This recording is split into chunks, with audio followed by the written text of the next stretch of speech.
তাকবীরে তাহরিমা, যেটার আরবি হলো তাকবীরাতুত তাহরিমাতি অথবা তাকবীরুল ইহরাম বলা হয়।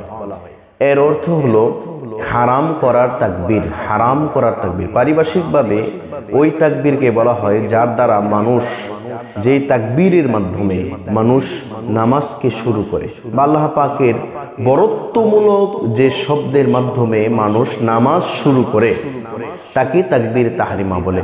এখন তাকবীরে তাহরিমা যে শাব্দিক অর্থ হারাম করে নেওয়া, এটার সঙ্গে বাস্তবতার মিল কি? বাস্তবতার মিল হলো এই তাকবীরটা বলার পরে মানুষ স্বাভাবিকভাবে নামাজের বাহিরে যেই কাজ করে তার জন্য বৈধ হয়। নামাজের সময় সে কাজ করা, দুনিয়াবি কাজ কারবার, সংসারের চিন্তা ভাবনা, সংসারের জন্য কাজ কারবার নামাজত অবস্থায় করা যায় না, সে নিজের উপর এটাকে হারাম করে নেয়। এই জন্য এই তাকবীরকে তাকবীরে তাহরিমা বলে। তাকবীরে তাহরিমা বলার নিয়ম হলো সোজা হয়ে দাঁড়িয়ে উভয় হাতকে কানের লতি বরাবর উঠিয়ে, পুরুষ যদি হয় তাহলে কানের লতি বরাবর উঠিয়ে আল্লাহু আকবার এটি পূর্ণভাবে বলতে হবে, হাত বেঁধে নিতে হবে। অনেককে দেখা যায় হাত উঠিয়ে হাত পুরা নামিয়ে এরপরে আবার হাতকে বাঁধে, এটা সুন্নতের খেলাফ হয়। এই জায়গায় সুন্নত কিন্তু হলো সরাসরি হাত উঠিয়ে হাতকে বেঁধে নিতে হবে, এই জায়গায় সুন্নতের খেলাফ হয়।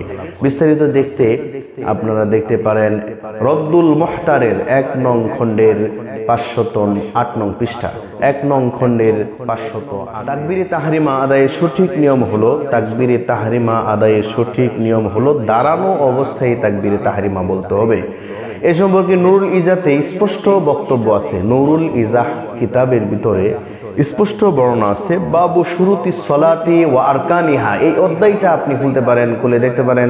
সেই জায়গায় লেখা আছে অনেকগুলো নামাজের ফরজ, এর ভিতরে একটা ফরজ হলো আল ইতিয়ানু বিতাহরিমাতি কাইমান, তাকবীরে তাহরিমা আদায় করতে হবে সোজা হয়ে দাঁড়িয়ে, স্থিরভাবে সোজা হয়ে দাঁড়িয়ে তাকবীরে তাহরিমা আদায় করতে হবে।